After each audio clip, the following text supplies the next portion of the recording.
Hello students, कैसे हैं आप सभी। आज हम पढ़ने जा रहे हैं हमारा केमिस्ट्री का second chapter acid base and salt. इसके अंदर हम मेनली एसिड और बेस के बारे में पढ़ेंगे, इनकी रिएक्शंस किसके साथ होती है। देखो, आपकी जो 10th की केमिस्ट्री है वो काफ़ी इजी है। आपको मेनली क्या याद करने हैं, रिएक्शंस के ऊपर क्वेश्चन आते हैं। ओके, थ्योरी के ऊपर भी क्वेश्चन आते हैं लेकिन वो बहुत ही कम होते हैं, वो स्पेसिफिक चैप्टर्स हैं उन्हीं के ऊपर आते हैं। ओके, आपको यहाँ पर सिर्फ और सिर्फ मेनली एसिड और बेस के बारे में पढ़ना है, सॉल्ट अपने आप ही आ जाएंगे। ओके, वीडियो को स्टार्ट करते हुए, ये मेरा फेसबुक चैनल है और ये मेरा फेसबुक आईडी है। आप दोनों ही जगह मेरे पास जुड़ सकते हैं। जल्द ही मैं अपनी एक टेलीग्राम की आईडी भी शुरू करने जा रहा हूँ, टेलीग्राम का चैनल भी शुरू करने जा रहा हूँ। वहाँ पर आपको मेरी सारी की सारी पिछली भी जो मेरे प्रीवियस वीडियोज़ हैं वो भी, उनके भी लिंक मिल जाएंगे, प्लस जो आगे वाले हैं उनके भी। और आप इवन मतलब आपको जैसे कि अभी आप एक नए ग्रुप में जुड़ते हो, आप कोई नए बच्चे हो, मेरे इस ग्रुप में जुड़ते हो व्हाट्सएप वाले में, तो आप मेरे से पिछली वीडियोज़ मांगते हो, उसका लिंक मांगते हो। तो टेलीग्राम चैनल आप में ऐसा कुछ नहीं होगा, आपको जैसे ही ज्वाइन होगे तो आपको पिछली वीडियोज़ की भी लिंक मिल जाएंगे। देखो, इतना सारा हमने आज काम करना है। पेशेंस बना के रखना। दिखने में बड़ा है लेकिन ज़्यादा बड़ा ये है नहीं। तो सबसे पहले देखते हैं। देखो, हमने अपनी डेली लाइफ में कुछ ना कुछ खाते हैं, कुछ उनके टेस्ट होते हैं, स्पेसिफिक चेंज टेस्ट होते हैं, जिसकी वजह से हम यूँ कह सकते हैं या तो वो एसिडिक हैं या बेसिक है वो, या फिर वो न्यूट्रल हैं। तो कुछ हमारे खट्टे खाने होते हैं, सोर खाने, कुछ बिटर होते हैं, कड़वे होते हैं। उस आधार पे पहले बताया जाता था कि ये चीज़ एसिडिक है या बेस है। ठीक है, पहले जब सबसे पहले एसिड की डेफिनेशन दी गई तो वो ये कहा गया एसिड और बेस की कि जो खट्टे एलिमेंट होते हैं, जो खट्टे हमारे खाने हैं, कंपाउंड है, वो सारे के सारे क्या हैं, एसिड है, सोर जिन्हें हम कहते हैं, खट्टे। और जितने बिटर हैं, बिटर इन कड़वे टेस्ट के हैं, वो सारे के सारे बेस हैं। लेकिन आगे जाके ये डेफिनेशन थोड़ी चेंज हुई। फिर क्या हुआ कि जो एलिमेंट खट्टे हैं प्लस जो ब्लू लिटमस को रेड में कन्वर्ट कर दें।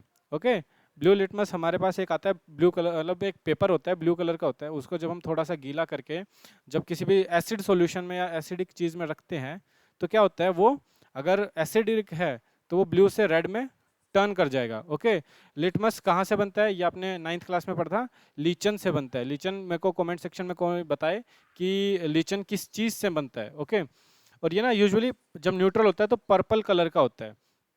वैसे ये जो चीज़ बताएं कि भाई ये चीज़ एसिड है या बेस है, जैसे हमें लिटमस क्या बता रहा है कि ये एसिड है या बेस है, उनको हम क्या कहते हैं, इंडिकेटर्स। ठीक है, इंडिकेटर्स वो कंपाउंड या बहुत एलिमेंट्स होते हैं जिनके साथ अगर एसिड या बेस कांटेक्ट में आए तो उनकी स्मेल या फिर उनका कलर चेंज हो जाता है। ओके, जैसे इस केस में क्या हो रहा है, लिटमस के केस में क्या हो रहा है, उनका कलर चेंज हो रहा है।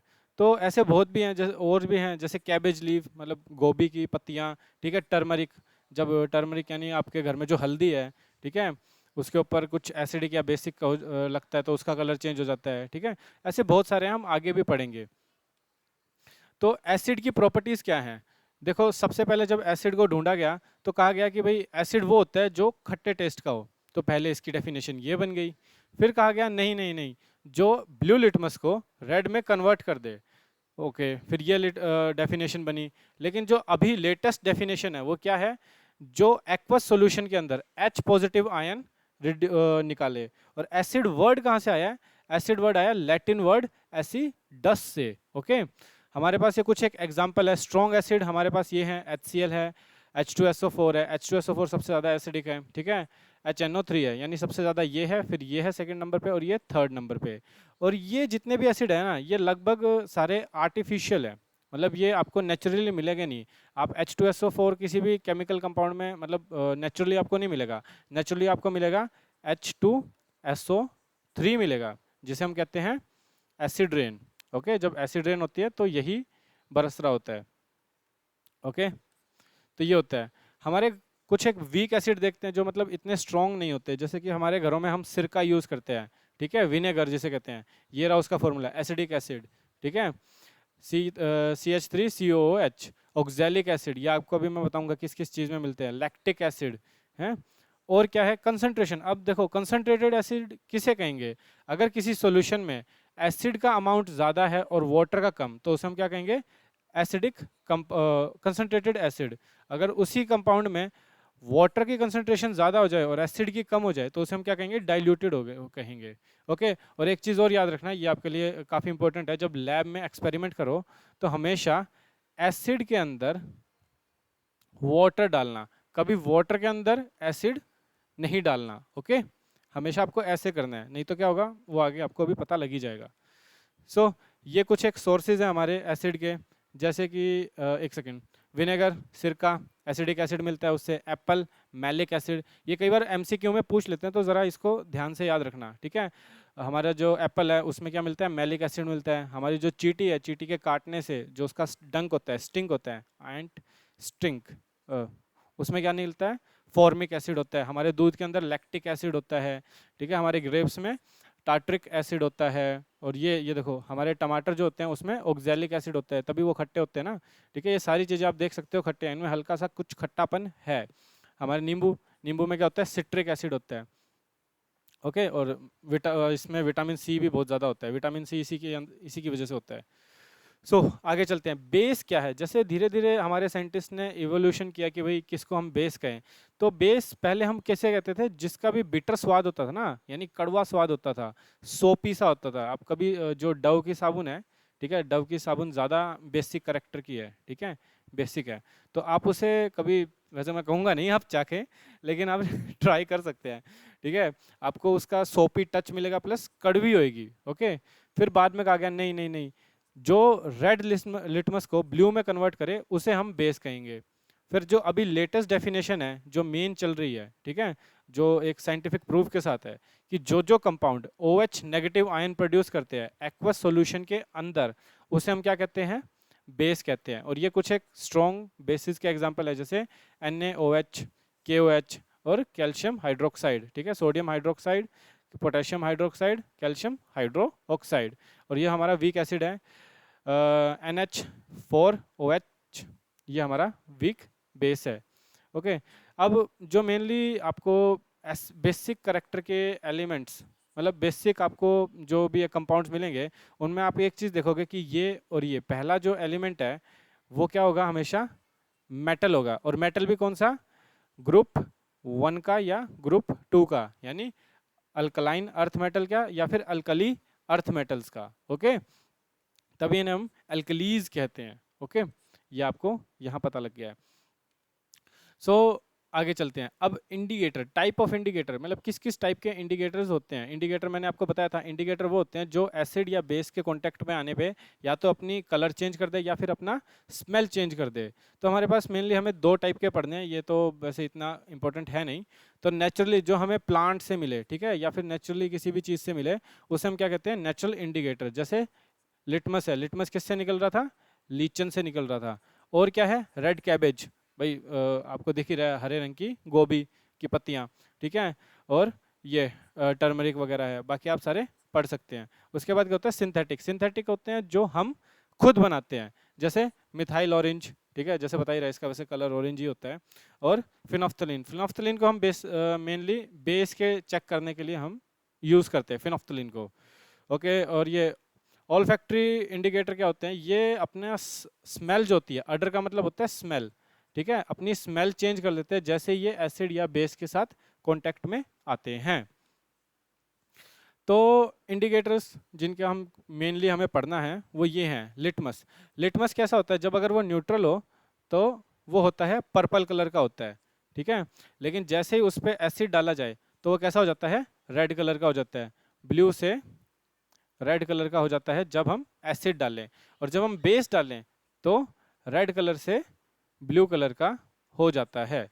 ओके, ये वही बता रखा है, लिटमस जो होता है उसके एक स्ट्रिप ऑफ पेपर होता है, उसके ऊपर होता है, और ये सब चीज़ें उसमें 2 कलर में आता है, रेड और ब्लू में। रेड वाला किस लिए काम आता है, बेस के चेक करने के लिए, हैं, क्योंकि उसे ब्लू बन गया तो यानी बेस है। और ब्लू वाला किस लिए काम आता है, अगर वो रेड हो गया इसका मतलब वो है एसिड। फिर आता है मिथाइल ऑरेंज। मिथाइल ऑरेंज जैसा इसका नाम भी बता रहा है, ऑरेंज कलर होता है इसका। अगर ये एसिड सॉल्यूशन में डाला जाए तो ये रेड कलर का चेंज कर देता है अपने आप को, और बेस में डाला जाए तो येलोइश हो जाता है। उसके बाद आता है फिनोफ्थलीन। फिनोफ्थलीन मैंने जैसे कहा था कि ये कलरलेस होता है, प्लस एसिड के टेस्ट में ये काम नहीं आता है, क्योंकि तब भी कलरलेस रहेगा तब भी कलरलेस रहेगा। लेकिन अगर हम इसे बेस में डालते हैं तो ये कैसा हो जाता है, पिंक कलर का हो जाता है। तो अब देखते हैं हम एसिड और बेस की रिएक्शन किसके साथ, मेटल के साथ। हम कुछ एक चीज़ों के साथ एसिड और बेस की रिएक्शन देखेंगे, तो वो आपको मेन याद रखनी है, ठीक है। ये सारी आपको याद रखनी है, यही आपके मेन काम आएगी, और आगे भी कुछ एक रिएक्शंस है। मैं केमिस्ट्री में सिर्फ और सिर्फ रिएक्शंस ही हैं। तो रिएक्शन सबसे पहले क्या है, एसिड की मेटल के साथ। देखो जब भी हम एसिड की रिएक्शन मेटल के साथ करेंगे तो एक मेटल सॉल्ट बनेगा, प्लस क्या होगा, हाइड्रोजन गैस का इवोल्यूशन होगा। जैसे कि आप यहाँ पे देख सकते हैं, ये शॉर्टकट है। एसिड जब भी मेटल के साथ रिएक्शन करेगा तो एक सॉल्ट बनाएगा। कैसा सॉल्ट होगा, वो मेटेलिक होएगा, प्लस में आपको क्या देगा, हाइड्रोजन गैस। जैसे इसका एग्जाम्पल ये रहा, जब हम जिंक को हाइड्रोक्लोरिक एसिड में डालते हैं तो क्या होता है, जिंक क्लोराइड बनता है, प्लस में हमारा हाइड्रोजन गैस निकलती है। हाइड्रोजन गैस को चेक करने के लिए एक्सपेरिमेंट कौन सा होता है, पॉप साउंड एक्सपेरिमेंट कहते हैं। अभी आपको मैं उसकी वीडियो भी दिखाऊंगा। सेम अगर हमारे साथ हम बेस के साथ, वेट अ मिनट, बेस के साथ हम ऐसे मेटल की रिएक्शन करवाएं तो क्या होता है। देखो यूजुअली जो बेस है ना, वो हर टाइप के मेटल के साथ रिएक्ट नहीं करता। वो मेनली ज़्यादा रिएक्टिव जो एलिमेंट्स होते हैं ना, जैसे सोडियम हो गया, ठीक है, पोटेशियम हो गया, कैल्शियम हो गया, इनके साथ ही रिएक्शन करते हैं। वैसे सभी एल्यूमिनियम हो गया, ठीक है, इनके साथ रिएक्शन करते हैं। ज़्यादा हर एक एलिमेंट के साथ वो रिएक्शन नहीं करते हैं। अब मुझे ये बताना है आपको, ये रिएक्शन देख के, कि यहाँ पे किस टाइप की रिएक्शन हो रही है। Composition reaction, displacement reaction, decomposition reaction, ये कमेंट सेक्शन में आप मुझे बताएंगे। तो ये रहा इसका फॉर्मूला। जब भी बेस जो है मेटल के साथ रिएक्ट करता है तो वही एक सॉल्ट बनाएगा, और क्या होगा, हाइड्रोजन गैस रिलीज होगी। हाइड्रोजन गैस को पता करने के लिए किस हाइड्रोजन गैस रिलीज हुई है नहीं, उसका टेस्ट को हम क्या कहते हैं, पॉप साउंड्स। और इसको अभी मैं आपको वीडियो से दिखाता हूँ।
जैसा कि आपने यहाँ देखा कि उसने सबसे पहले सोडियम हाइड्रोक्साइड को वाटर के अंदर डाला। क्यों? एक्वस सॉल्यूशन बनाए। एक्वस सॉल्यूशन इसलिए बनाना पड़ा क्योंकि अगर पानी में नहीं डालेंगे तो इनके ये पार्टीशन अलग अलग नहीं होगा, ठीक है। ये जो इनका बीच में बॉन्ड है ना, आयनिक बॉन्ड, वो टूटेगा नहीं, यानी Na पॉजिटिव नहीं बनेगा और OH नेगेटिव नहीं बनेगा। और OH अगर नेगेटिव नहीं बना तो ये रिएक्शन आगे बढ़ेगी नहीं, तो इसलिए उसे पहले पानी में डाला था। तो ये तो हो गई पिछली वीडियो की बात। अभी हम आगे बढ़ते हैं। अब देखो हमें देखना है कि जब acid metal carbonate plus metal hydrogen carbonate के साथ रिएक्शन करे, जहां पे भी आप ये वर्ड देख लेना कार्बोनेट, इसका मतलब होता है CH3, सॉरी CO3 होता है। तो ये जो होता है ना, ये बहुत अनस्टेबल कंपाउंड होता है, और ये हमेशा किस में टूटना पसंद करता है, कार्बन डाइऑक्साइड प्लस ऑक्सीजन के अंदर। तो आप जब भी इसको देखेंगे कार्बोनेट आयन को, वो हमेशा कार्बन डाइऑक्साइड में टूटेगा और एक ऑक्सीजन अलग से निकलेगी। तो आप यहाँ पे भी देख सकते हैं, जब भी एसिड जो है मेटल कार्बोनेट या फिर मेटल हाइड्रोजन कार्बोनेट के साथ रिएक्ट करता है तो क्या निकलती है, कार्बन डाइऑक्साइड और वाटर पक्का निकलता है। आप दोनों में देख ही सकते हैं, हमने हाइड्रोक्लोरिक एसिड लिया है और सोडियम कार्बोनेट और सोडियम हाइड्रोजन कार्बोनेट ये लिए हैं, और हमारे पास क्या बना है, एक सॉल्ट बना है, ठीक है, हाइड्रोजन गैस निकली है, प्लस में वाटर बना है। ओके, ये चीज़ काफ़ी इंपॉर्टेंट है, इसको ज़रूर याद रखना। अब यहाँ पे आता है, जैसे कि हमें हाइड्रोजन को चेक करने के लिए हमने कौन सा एक्सपेरिमेंट किया था, पॉप साउंड एक्सपेरिमेंट। यहाँ पे भी जो गैस निकली है कार्बन डाइऑक्साइड, उसको चेक करने के लिए हम क्या करेंगे, हम भी एक टेस्ट करेंगे। उसे क्या करेंगे, लाइम वाटर। लाइम वाटर क्या होता है, कैल्शियम हाइड्रोक्साइड के अंदर से पास करेंगे और वो फिर कैसा हो जाएगा, वाइट कलर का हो जाएगा, मिल्किश कलर का हो जाएगा, ठीक है, मिल्क का पानी जैसा लगेगा आपको, ठीक है, थोड़ा मतलब दूध में हल्का पानी मिला दिया हो, सॉरी पानी में हल्का दूध मिला दिया हो ऐसा। तो आप यहाँ देख सकते हैं ये रिएक्शन, यहाँ पे क्या हो रहा है कि ये जब इसके साथ जुड़ रहा है तो वाटर निकल रहा है और प्लस कैल्शियम कार्बोनेट बन रहा है। लेकिन अब अगर इसको ज़्यादा टाइम तक इससे पास करते गए कार्बन डाइऑक्साइड को, तो ये क्या बना देगा, कैल्शियम हाइड्रोजन कार्बोनेट। ओके, ये चीज़ आपको याद रखनी है, ये आपका एक्सपेरिमेंट बहुत याद रखना है, इसके ऊपर क्वेश्चन आई थिंक 2018 में आया हुआ है। ओके, बेस जो होते हैं ना वो इसके साथ रिएक्ट ही नहीं करते, मेटल कार्बोनेट और मेटल हाइड्रोजन कार्बोनेट के साथ रिएक्ट ही नहीं करते, तो आपका एक काम बच गया है। ओके, आगे बढ़ते हैं। तो एसिड की रिएक्शन बेस के साथ हो या फिर आप कह सकते हो बेस की रिएक्शन एसिड के साथ, एक ही बात है। इस रिएक्शन को हम कहते हैं न्यूट्रलाइजेशन रिएक्शन। और ये एक टाइप से किस टाइप की रिएक्शन हो रही है, अगर आपको फर्स्ट चैप्टर याद हो तो ये हो रही है डबल डिस्प्लेसमेंट रिएक्शन। ओके, तो यहाँ पे क्या होता है, जब एक एसिड और बेस के साथ मिलता है तो एक सॉल्ट बनता है, प्लस में वाटर रिलीज होता है, ठीक है। अब ये डिपेंड करता है कि वो सॉल्ट किस टाइप का बनेगा, वो डिपेंड करता है कि रिएक्टेंट कैसे थे, यानी अगर रिएक्टेंट कैसे हैं, स्ट्रॉन्ग एसिड है और वीक बेस है, तो जो सॉल्ट बनेगा वो एसिडिक करेक्टर का बनेगा, क्योंकि यहाँ पे एसिड स्ट्रॉन्ग था। अगर एसिड वीक हो और बेस स्ट्रॉन्ग हो तो जो कंपाउंड है हमारा, जो प्रोडक्ट है, वो बेसिक नेचर का बनेगा, बेसिक सॉल्ट बनेगा। अगर दोनों इक्वल है, यानी स्ट्रॉन्ग एसिड है और स्ट्रॉन्ग ही बेस है, तो हमारा न्यूट्रल सॉल्ट बनेगा। और अगर वीक एसिड है और वीक ही बेस है तो हमारा वीक या फिर आप यूँ कह लो न्यूट्रल सॉल्ट बनेगा। और वाटर तो सब में निकल ही रहा था। तो आगे बढ़ते हैं। ये अगर एसिड की रिएक्शन मेटल ऑक्साइड के साथ हो, देखो मेटल ऑक्साइड का नेचर थोड़ा बेसिक होता है, ठीक है, तो आप इसको एज अ बेस की तरह ट्रीट कर सकते हो, तो वैसा ही होगा यहाँ पे भी डबल डिस्प्लेसमेंट रिएक्शन होगी। तो आप देख सकते हैं जैसे ही एसिड की रिएक्शन मेटल ऑक्साइड के साथ होगी तो वही सॉल्ट बन रहा है और वाटर बन रहा है, जैसे कि न्यूट्रलाइजेशन रिएक्शन में हो रहा था। तो मेटल ऑक्साइड यहाँ पे हमने लिया कैल्शियम ऑक्साइड को और एसिड लिया हमने हाइड्रोक्लोरिक एसिड, और एज अ प्रोडक्ट क्या बन रहा है, कैल्शियम क्लोराइड और वाटर बन रहा है। अब यहाँ पे क्या होता है कि जब नॉन मेटल, देखो नॉन मेटल कार्बोनेट ऑक्साइड के साथ बेस रिएक्शन करता है, बेस कभी भी मेटल कार्बोनेट और मेटल ऑक्साइड के साथ रिएक्शन नहीं कर सकता है, वो हमेशा नॉन मेटल के साथ करेगा। तो यहाँ पे हम देखें तो कार्बन डाइऑक्साइड की रिएक्शन हम देखी थी, हमें अभी अभी देखी थी।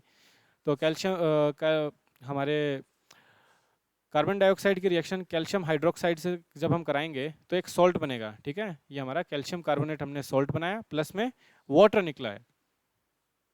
अब आपकी सहूलियत के लिए मैंने ये एक डायग्राम सा, एक आप कह सकते हैं आपके लिए एक टेबल बना दिया, आप इसे याद कर लें तो आपके फाइनल्स में आपको बहुत ही ज़्यादा मदद मिलेगी। और ये आप बेस के लिए बनाया हुआ है, आप इसे याद कर सकते हैं, वही है जो मैंने अभी कराई है, यहाँ पे कोई रिएक्शन नहीं हो रही है। ओके, अब आता है कि इनका नेचर, एसिड और बेस का नेचर वाटर के साथ कैसा होता है। देखो जैसे ही, देखो आपको जैसे पता है वाटर जो है वो बैड कंडक्टर है, किसका, इलेक्ट्रिसिटी का। मतलब इसमें से इलेक्ट्रिसिटी, अगर हमारे पास प्योर वाटर है, ठीक है, घर का आरओ वाली बात नहीं कर रहा मैं, प्योर वाटर, डिस्टिल्ड वाटर जिसे कहते हैं हम, वो है, तो उसमें से इलेक्ट्रिसिटी पास नहीं होगी। अगर जैसे ही हम डिस्टिल्ड वाटर के अंदर एसिड या बेस को डालते हैं तो क्या होता है, ये अपने आयंस बनाते हैं, ठीक है। एसिड कैसा आयन प्रोड्यूस करता है, H पॉजिटिव, और जो हमारा बेस है वो कैसा करता है, OH नेगेटिव, जिसकी वजह से इलेक्ट्रिकल कंडक्टिविटी जो है वो इंक्रीज हो जाती है इन सॉल्यूशंस की। जैसा कि बताया कि एसिड जो है H पॉजिटिव को रिलीज करेगा और OH नेगेटिव को कौन रिलीज करेगा? बेस रिलीज करेगा। ये आपको याद रखना है एक्वस सॉल्यूशन के अंदर। अब क्या होता है, जो एसिड है उसने H पॉजिटिव आयन प्रोड्यूस कैसे किया? ठीक है, ये कैसे होता है? जैसे इसने H पॉजिटिव में टूटा वाटर के अंदर जाने के बाद, ठीक है, ये किसके साथ जुड़ता है? वाटर मॉलिक्यूल के साथ जुड़ता है और क्या बनाता है? हाइड्रोजियम आयन, H3O पॉजिटिव। जैसा कि आप यहाँ देख सकते हैं H3O पॉजिटिव किसे क्या कहते हैं? हाइड्रोजियम आयन कहते हैं। और ये बेस का एक अलग एनायन निकल जाएगा सेम बेस के साथ। लेकिन बेस जो ये OH नेगेटिव निकालता है उसे हम क्या कहते हैं? अल्कली कहते हैं। और एसिड जो है, हाँ, ये जैसे मैंने वीडियो के स्टार्टिंग में ही बता दिया था कि लैब के अंदर जब भी आप जाओ तो एक बीकर में सबसे पहले अगर आपको डाइल्यूट करना है एसिड को तो एसिड डालो, उसके बाद क्या करो? वाटर को डालो। अगर आप वाटर पहले डाल लोगे और एसिड बाद में डालोगे तो क्या होगा? बहुत ही ज़्यादा एक्सट्रीम एक्सोथर्मिक रिएक्शन होगी और ये जो बीकर है ये टूट जाएगा, जो एसिड है वो नीचे फैल जाएगा। ओके, तो अब पता करते हैं कि देखो, हमें स्टार्टिंग में हमने कहा कि यार ये एसिड स्ट्रॉन्ग है, ये वीक है, ये हमें पता कैसे चलता है? तो ये पता लगता है हमारे कुछ एक यूनिवर्सल इंडिकेटर है, जैसे पीएच स्केल। पीएच स्केल क्या है? एक स्केल है जिसके ऊपर कलर कोडिंग दे रखी है, यानी 1 पे एक अलग कलर है, 2 पे अलग कलर है, 3 पे अलग कलर है, और ऐसे करते करते 14 इसके ऊपर कलर्स हैं। ठीक है, पीएच पेपर कैसा होता है? एक स्ट्रिप होती है जैसे लिटमस पेपर की होती है। इसको पहले हमें क्या करना होता है? वाटर इसके ऊपर डालना होता है, गीला करना होता है, और फिर इसके ऊपर सॉल्यूशन डालना होता है। वाटर क्यों डालते हैं? ताकि वो H पॉजिटिव अगर वो एसिड है तो, या फिर OH नेगेटिव अगर वो बेस है तो प्रोड्यूस करे, और जिसकी वजह से जितने ज़्यादा H पॉजिटिव और OH नेगेटिव प्रोड्यूस करेगा उस हिसाब से हमें पता लगेगा कि वो उतना ही ज़्यादा स्ट्रॉन्ग है। जो ज़्यादा स्ट्रॉन्ग एसिड होगा वो ज़्यादा H पॉजिटिव आयन प्रोड्यूस करेगा, और जो ज़्यादा स्ट्रॉन्ग बेस होगा वो OH नेगेटिव आयन को प्रोड्यूस करेगा। तो यहाँ कलर कोडिंग होती है। अगर देखा जाए तो जो 7 कलर है, ठीक है, मतलब 7 नंबर पे जो कलर है वो क्या दिखाता है? कि आपका सोल्यूशन क्या है? न्यूट्रल है। अगर 7 से कम हो गया, यानी 1 2 3 4 इनमें से कोई आया तो वो कैसा है? एसिडिक है। और एसिड में भी अगर 1 आया तो सबसे ज़्यादा एसिडिक, उसके बाद 2 आया तो कम, 3 आया और कम, 4 आया तो और कम। ठीक है, जैसे जैसे आप 7 की तरफ बढ़ोगे यानी आपका जो एसिड है वो वीक होता जा रहा है। अगर हमारा जो जो कलर कोडिंग आया वो 7 से बड़ी है, यानी 8 आ गई, या फिर 9 आ गई, 10 आ गई, ठीक है, तो वो सारे क्या है? बेस हैं। और सबसे स्ट्रॉन्ग बेस कहाँ मिलेगा? 14 नंबर पे आपको मिलेगा। तो देखो, आपको ये वीडियो अगर पसंद आई तो प्लीज़ इसे सब्सक्राइब कीजिए, चैनल को लाइक कीजिए, कमेंट कीजिए, अपने दोस्तों को भी बताइए, and good night for now.